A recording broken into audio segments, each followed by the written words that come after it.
त्याचं नाव इस्लामपूर ऐवजी ईश्वरपूर असं करण्यात आलं। त्याची घोषणा विधानसभेमध्ये व विधान परिषदेमध्ये करण्यात आली।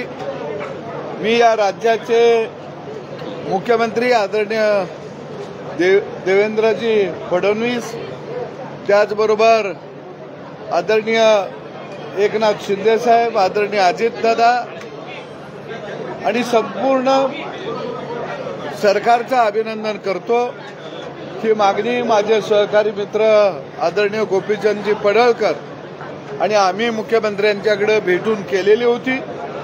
गेली अनेक वर्ष वाळवा तालुक्यातील इस्लामपूर वासियांची मागणी होती की इस्लामपूरच्या ऐवजी ईश्वरपूर असं याचं नामकरण करण्यात यावं आणि निश्चितपणानं सरकारनं ईश्वरपूर वासियांना न्याय दिला आणि म्हणून मी सरकारचं मनापासून हार्दिक अभिनंदन करतो। या जिल्ह्याचे आमच्या पालकमंत्री आदरणीय चंद्रकांत दादा पाटील यांनी मोठं सहकार्य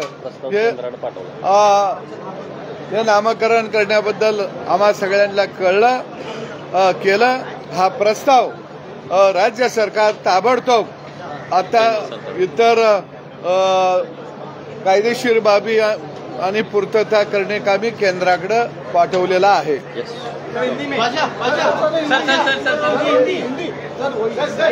नामांकन